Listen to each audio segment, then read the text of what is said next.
नहीं करता है ना, बीजेपी सरकार नहीं करता है, लेकिन मोदी पर्सनली एक स्ट्रांग आदमी है, कुछ कुछ तो किया है, कुछ होगा तो होगा, पब्लिक वेस्ट बंगाल का पब्लिक विश्वास करेगा। लेकिन वो तृणमूल वाला का कोई विश्वास करता है? वो तो बीजेपी का एजेंट है, सब लोग जानता है। लेकिन वो गठबंधन सब चुनाव के पहले वो होता है, लेकिन चुनाव का बाद क्या होता है वो आम पब्लिक देख लिया है। ऑल इंडिया बेसिस में पार्टी है कांग्रेस का ही हक है, लेकिन आसपास में जो पार्टी है वो पार्टी विश्वास नहीं है। इसलिए तो मैनिफेस्टो क्या करेगा, वो एक तो बोई निकाल के देंगे, कौन पढ़ेगा कौन नहीं पढ़ेगा वो बात नहीं है। आम जनता ये देखेंगे गेहूं का दाम कम हुआ, चाल का दाम कम हुआ, दाल का दाम कम हुआ, गैस का दाम कम हुआ, ट्रेन का किराए में कम होगा, सीनियर सिटीजन ट्रेन जो आदमी सफ़र करता है वो तो बात दे दिया। जनता की आवाज़ में आपका स्वागत है एक बार, और मेरा नाम है नूर मोहम्मद और आप देख रहे हैं cstatus.com। जैसे जैसे 2024 करीब आ रहा है, जैसे जैसे लोकसभा का चुनाव करीब आ रहा है, राजनीति गर्माती जा रही है, और ऐसे में लगभग सभी पार्टियां जो कि अब दो दलों में बट गई है, जहां पर एक तरफ एनडीए है, भारतीय जनता पार्टी के साथ में एनडीए का एक अलायंस है, और दूसरी तरफ इंडिया है जहां पर कई सारी पार्टियों ने एक महागठबंधन बनाया। सभी पार्टियों ने अपने चुनाव प्रचार को तेज़ कर दिया, और इसी के साथ में हमने भी अपना काम को तेज़ कर दिया। हमारा काम जनता की आवाज़ को जनता तक पहुंचाने का। इस वक्त हमारे साथ कुछ सीनियर सिटीज़न्स, हमारे देश के कुछ सीनियर सिटीज़न यहाँ पर मौजूद है, उनसे बात करेंगे और जानने की कोशिश करेंगे कि 2024 का माहौल क्या है और क्या कुछ हो सकता है। नमस्कार सर। नमस्कार सर, आपका नाम सबसे पहले?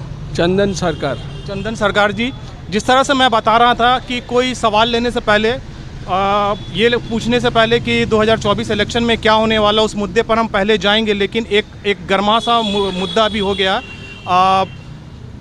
2024 में अभी बहुत सारे मतलब जैसे जैसे वक्त आ रहा, कोई ना कोई इश्यूज़ हमारे न्यूज़ चैनल में हम लोग को देखने को मिलता है, और अभी एक नया इशू जो आया है वो 14 न्यूज़ एंकर को इंडिया अलायंस ने उनके न्यूज़ चैनल्स में जाने के लिए बिल्कुल मतलब इनकार कर दिया है।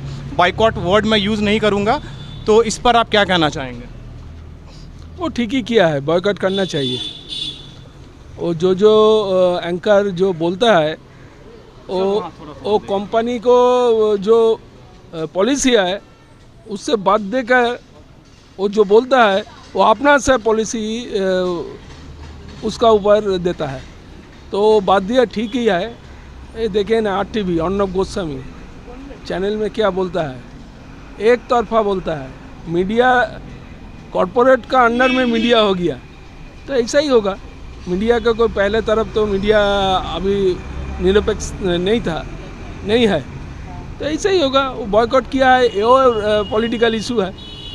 तो इसका क्या असर देखते हैं, ये जो कदम उठाया इतने दिनों बाद? हालांकि कांग्रेस पार्टी के कुछ प्रवक्ता ने कई बार मतलब कई सारे न्यूज़ चैनल्स में जाना छोड़ दिया था, लेकिन अब जो एक साथ सारी टीम मिलकर ये जो फैसला लिया है 14, और हो सकता है इसके बाद ये लिस्ट बढ़ भी जाए, तो इसका असर क्या पड़ने वाला है 2024 के चुनाव पर? कुछ तो पड़ेगा ही, कुछ पड़ेगा ही। मोदी सब ठीक कर रहा है, ये तो बात कोई आदमी नहीं बोलेगा। और बीजेपी वाला लोग भी जानते हैं जो करता है, जो बोलता है, अंतर है, फर्क है। तो जो बात वो मोदी जी कहते हैं और जो वो करते हैं उस पर फ़र्क होता है। बहुत फ़र्क है। वो ठीक नहीं है, वो बहुत फ़र्क है। लेकिन ऑपोजिशन तो होना चाहिए, ये एक तो प्रॉब्लम है। ऑपोजिशन होना चाहिए। देखिए, जिस तरह से उस सवाल पर भी मैं आ जाऊंगा। मैं सबसे पहले ये जानना चाह रहा हूँ कि मैनिफेस्टो अभी तक बीजेपी की तरफ से 2024 के इलेक्शन में अभी तक रिलीज़ नहीं हुआ है। तो 2014 की अगर बात बताएं तो उनके मैनिफेस्टो में महंगाई के खिलाफ में, भ्रष्टाचार के खिलाफ में लड़ना था, और आज कहीं ना कहीं भारतीय जनता पार्टी खुद जिस तरह से अडानी को सपोर्ट करते हुए नज़र आती है और कुछ सवालों का जवाब नहीं देते हुए नज़र आती है, इसको लेकर अब क्या, और जिस तरह से विपक्ष महंगाई और बेरोज़गारी को अपना मैनिफेस्टो बना चुकी है, तो अब आपको क्या लगता है कि भारतीय जनता पार्टी किस मैनिफेस्टो को लेकर 2024 के चुनाव में सामने आएगी? देखिए, मैनिफेस्टो का कोई कुछ नहीं जानता है, और आम पब्लिक तो मैनिफेस्टो क्या करेगा? वो एक तो बोई निकाल के देंगे, कौन पढ़ेगा कौन नहीं पढ़ेगा वो बात नहीं है। हम जनता ये देखेंगे, गेहूं का दाम कम हुआ, चाल का दाम कम हुआ, दाल का दाम कम हुआ, गैस का दाम कम हुआ, ट्रेन का किराए में कम होगा, सीनियर सिटीजन ट्रेन जो आदमी सफ़र करता है वो तो बात दे दिया, तो यही देखता है। लेकिन ये तो बीजेपी वाला तो नहीं करता है ना, बीजेपी सरकार नहीं करता है। लेकिन मोदी पर्सनली एक स्ट्रॉन्ग आदमी है, कुछ तो किया है, लेकिन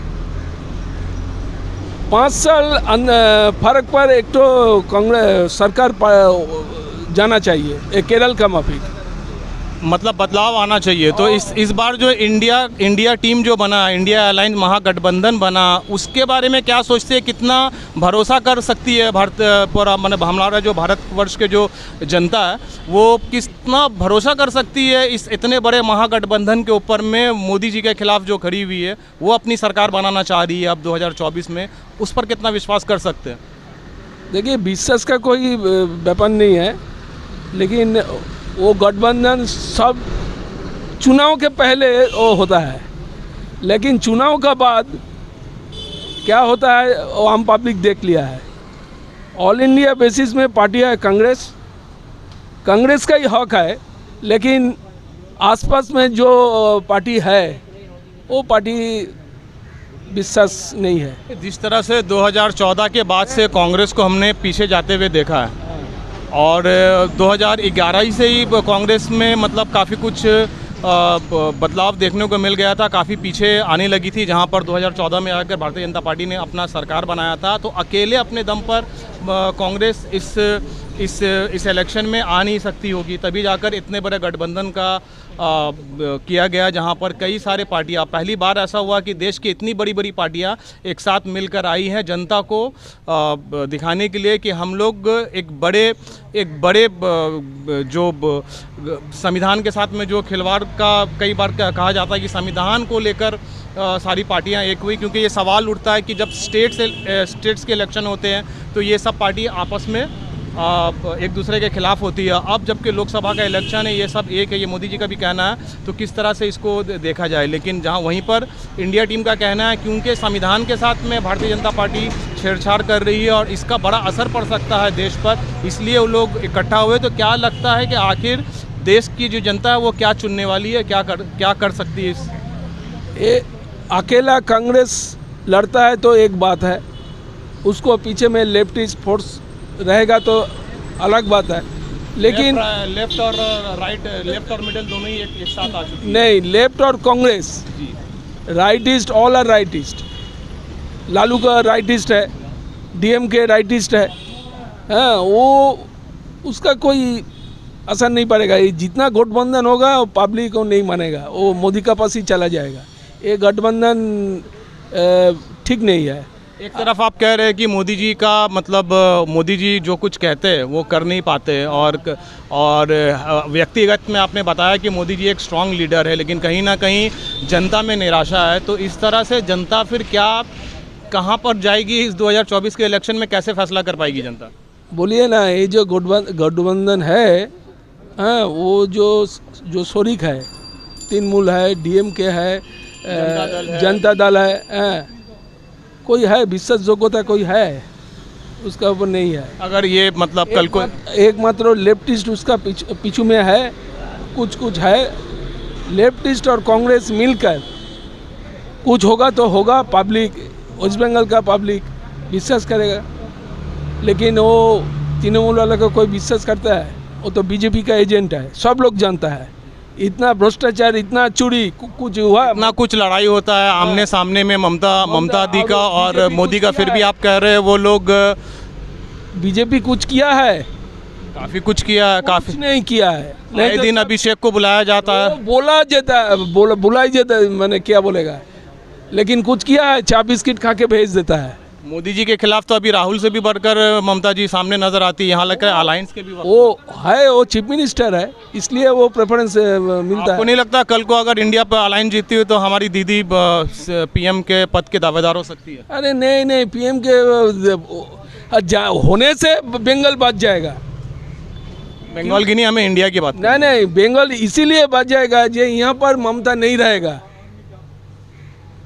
सबका माथा खराब हो गया, और इंडिया का माथा खराब करने दीजिए, और ठीक है।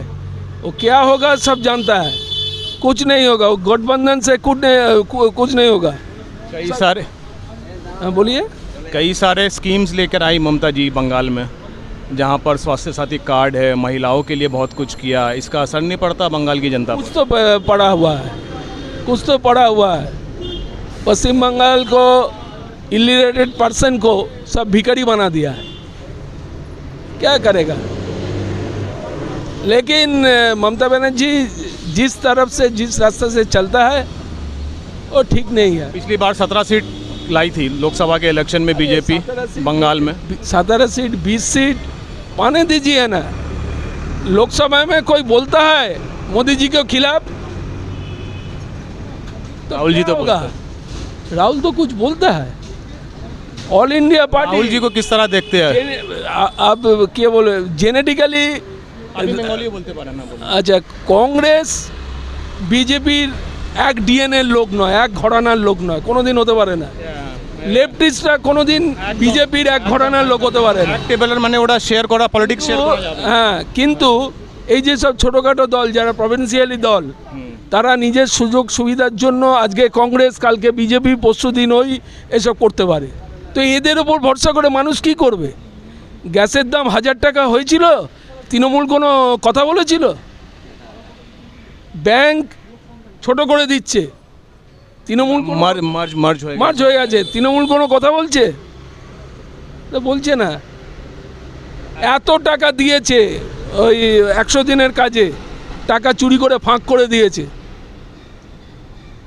কি করে করবে? এত দুর্নীতি, এত এরা বলতে পারবে মোদিজিকে যে তুমি এই দাও ওই দাও? এরা মোদিজির এজেন্ট, আর এরা সামনাসামনি কোনো দিন মোদির এগেনস্টে। আমি একটা কথা বুঝতে পারছি না, কেন on the track, on the headline ED কতবার মানে ছাপা মারছে এখানতে। প্রচুর দেখা যাচ্ছে কি মমতাজি সামনে এসে মোদিজির সঙ্গে কাউন্টার করছে, মানে গালাগালি ছাড়া আর মানে আর সব কিছু হয়ে গেছে। তারপরও আপনার একটাই কথা, এই ঢুকছে না, এ একটু মানে বলুন কি করে বলছেন কি এরা আবার কি করে এজেন্ট হতে পারে? কারণ অনেকবার আসুদ্দিন ওয়েসিকে বলা হয়েছে কি ও বিজেপির এজেন্ট আছে, কিন্তু on the graph, on the reality, on the শুনুন, লেফট ফ্রন্ট যখন ছিল না, তখন এখানে আরএসএস এর সংখ্যা ছিল 28। আর মমতা ব্যানার্জি যখন এখানে এসছে তখন আরএসএস এর সংখ্যা হচ্ছে 3500। এবং আরএসএস এর কাছের লোক হচ্ছে মমতা ব্যানার্জি, এটা সবাই জানে। স্রেফ মুসলিম ভোট হাত থেকে বেরিয়ে যাবে বলে ও সামনাসামনি এসব করছে। এবার দেখুন ভোটে কি হয়, তখন বুঝতে পারবেন। এই যে মানে ব্লেম দেওয়া হয় ভারতীয় জনতা পার্টির উপর, যখন আপনি মুসলিমের কথা বলেছেন, এবার যে ব্লেম দেওয়া হয় ভারতীয় জনতা পার্টির উপর কি ওরা রিলিজিয়াস ম্যাটার নিয়ে মানে রাজনীতি হচ্ছে, অনেক জায়গায় মানে মুসলিমকে, মাইনরিটিসকে দাবানো হচ্ছে, তো সেই কি ঠিক আছে? না, একদম ঠিক না। এটা ভারতবর্ষ নাকি? তো সেটা আপনি কি এই জিনিসটা আপনি মানে বলছি, যা মোদি যা করছে, যা বলছে তা ঠিক নয়। এটা ঠিক নয়, একদম ঠিক নয়। ভারতবর্ষ এইভাবে তৈরি হয়নি। সবাই থাকবে, মুসলিমও থাকবে, হিন্দুও থাকবে, পার্সিও থাকবে, শিখও থাকবে, সবাই থাকবে। হিন্দু রাষ্ট্র নিয়ে যে কথা হয় সেটা মানে ওর মানে আপনি সাপোর্ট করছেন? ও বাকাবাস আছে, অত সোজা হবে না। এখন ইন্ডিয়া নিয়ে কথা হচ্ছে, इंडियन नेशन है সেটাই ও সব আইওয়াস হচ্ছে, कुछ नहीं होगा। ওটা চেঞ্জ করতে পারবে না, না। ম্যানিফেস্টো কোনোদিন আসতে ও সব ম্যানিফেস্টোতে লেখা থাকে। আচ্ছা স্যার